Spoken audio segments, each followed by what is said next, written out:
हम लोग यहाँ पे क्लास को स्टार्ट करते हैं।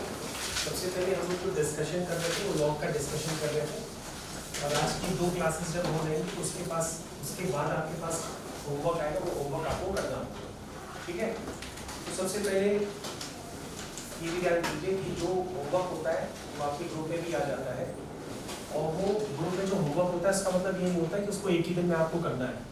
मतलब कई बच्चे क्या होते हैं उस होमवर्क को एक ही दिन में डट के करने लगते हैं, आपसे वो एक दिन में नहीं होने वाला है। अगर आपके पास आपको दिख रहा है कि 30 क्वेश्चन सर ने दिए हैं तो उसमें आप 5-5 करके करिए, क्योंकि आपके पास टाइम होगा, क्योंकि मेरी क्लासेस ज़्यादा हो गई ना, 2-2 करके लगातार, तो आपके पास टाइम मिल जाएगा आपको उस वीक में।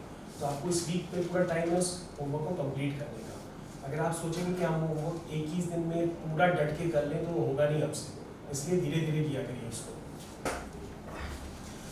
तो सबसे पहले हम लोग यहाँ पर आते हैं कुछ क्वेश्चंस की तरफ, और वो लॉग के ही क्वेश्चंस हैं। सबसे पहले मैं आपको बताता हूँ कि कल मैंने जब लॉग स्टार्ट किया था तो मैंने आपको बताया था कि कोई भी जो लॉग होता है उसकी इंपॉर्टेंट डेफिनेशन सबसे पहले ये होती है, उसकी इंपॉर्टेंट डेफिनेशन ये होती है कि वो डिफाइन ही तभी होता है जब उसका ए पॉजिटिव हो, बी भी पॉजिटिव हो, और बी कभी 1 ना हो। ये तीनों चीजें एक साथ होल्ड करनी चाहिए। एक साथ होल्ड करनी चाहिए मतलब इनका इंटरसेक्शन, तभी आपका लॉग डिफाइन होता है। तो कल अपने लोगों ने लॉग की बेसिक प्रॉपर्टीज देखी थी, लेकिन आज हम लोग प्रॉपर्टीज को कुछ एक्सटेंड करेंगे, क्योंकि कल वाली तो जो हम लोग प्रॉपर्टीज कर रहे थे वो प्रॉपर्टीज क्लास 9-10 में ही होती है, ठीक है ना। तो कल वाली प्रॉपर्टीज को तो हम लोग जो पढ़ेंगे वो ठीक है, लेकिन आज हम लोग कुछ और प्रॉपर्टीज देखेंगे लॉग की, उसको एक्सटेंड करते चले जाएंगे, और डोमेन रेंज जो भी पॉसिबल अच्छे क्वेश्चंस होंगे वो सब आपको सिखाएंगे आज के दिन पे, आप एक्चुअल में सीखोगे लॉग होता है। सबसे पहले आप ये ध्यान रखो कि अगर आपके पास किसी ने लिख दिया log A बेस C और लिख दिया log B बेस C, किसी ने ऐसे लिख दिया और उस पे ग्रेटर का भी साइन है, ठीक है।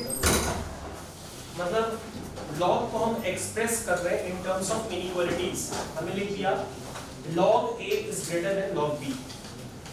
अगर हम लिखते हैं log A is greater than log B, तो कई बच्चे क्या करेंगे, इस रिजल्ट को डायरेक्टली इंटरप्रेट करेंगे, कहेंगे A ग्रेटर देन B, तो हम उनसे कहेंगे ये रिजल्ट आपका सही है, लेकिन ये रिजल्ट इस बात पे डिपेंड करता है कि आपका C क्या है, C यानी कि बेस क्या है। ये सारा रिजल्ट इस बात पे डिपेंड करेगा इस C पे, ठीक है।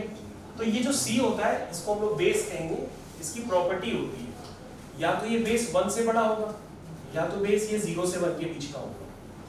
अगर ये बेस आपका 1 से बड़ा है, अगर आपका बेस 1 से बड़ा है तो डायरेक्टली आप इस रिलेशन को लिख सकते हो। ध्यान दीजिएगा, अगर आपका बेस क्या है 1 से बड़ा है तो आप इस रिलेशन को डायरेक्टली लिख सकते हो, वरना इस रिलेशन को आप डायरेक्टली लिख नहीं सकते हो। आपको पहले देखना पड़ेगा बेस 1 से बड़ा है कि नहीं। 1 से बड़ा मतलब 2 भी हो सकता है, 3 भी हो सकता है, 5 भी हो सकता है, लाइक दैट। तो ये प्रॉपर्टीज बोथ वेज वैलिड है। आप इस पे भी लॉग ले सकते हो तो ऊपर पहुंच जाओगे, और ऊपर लॉग हटाना चाहो तो डायरेक्ट नीचे भी। तो ये आपकी प्रॉपर्टी है लॉग की, लेकिन इनइक्वालिटीज पे बेस्ड प्रॉपर्टी। दूसरी प्रॉपर्टी क्या होती है, मान लो आपने लिख दिया log A है और log B है, यहाँ पे भी बेस C है और यहाँ लिखा है log A is greater than log B, लेकिन यहाँ पर जो C की प्रॉपर्टी है अब वो 1 से बड़ा नहीं है। C जो है आपका वो 0 से 1 के बीच में लाई कर रहा है। अगर आपका C 0 से 1 के बीच में लाई करेगा तो अब आप जब रिजल्ट लिखेंगे तो A ग्रेटर देन B नहीं लिखेंगे, वो लिखेंगे A लेस देन। ये बात आपको ध्यान देनी है। तो ये लॉग की प्रॉपर्टीज होती हैं। ऐसा इसलिए होता है क्योंकि लॉग का ग्राफिकल नेचर होता है, जो आप इन फ्यूचर देखेंगे कि कैसे वो ट्रीट करता है। लेकिन अभी आपको ये ध्यान देना होगा कि अगर आपके पास log A greater than log B लिखा हुआ है तो आप सबसे पहले अपना बेस देखेंगे। अगर बेस 1 से बड़ा है तो डायरेक्टली आप A ग्रेटर देन B लिख देंगे, लेकिन बेस अगर 0 से 1 के बीच में लाई करता है तो आप A ग्रेटर देन B न लिख करके इनइक्वालिटी का साइन रिवर्स करके लिखेंगे, यानी कि A लेस देन B। ये बात आपको ध्यान देनी है, ठीक है।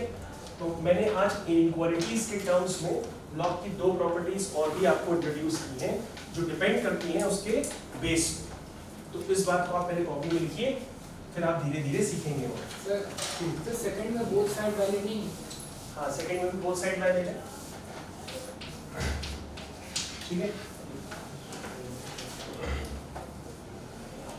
तो सेकंड में भी बोथ साइड वैलिड है। चलिए, यहाँ तक सभी लोगों को समझ में आ गया? इतना समझ में आ गया तो हम लोग अब पेज नंबर 41 पे कुछ क्वेश्चंस करते हैं। जैसे सबसे पहले क्वेश्चन 13 करेंगे। सबसे पहले क्वेश्चन 13 को हम लोग सबसे पहले ट्राई करेंगे, फिर इस इनइक्वालिटीज पे बेस्ड भी क्वेश्चन देखेंगे, डोमेन और रेंज पे भी बेस्ड क्वेश्चन देखेंगे। ऐसे ही करके हम लोग धीरे धीरे एक्सटेंड करते जाएंगे अपने कोर्स। ठीक है, यहाँ तक सबने क्या देख लिया? इसको रफ कर दें। जिन्होंने ये लिख लिया है वो क्वेश्चन नंबर 13 को करना स्टार्ट कर दें, और जैसे 13 हो जाए वो 14 को भी करना स्टार्ट कर दें।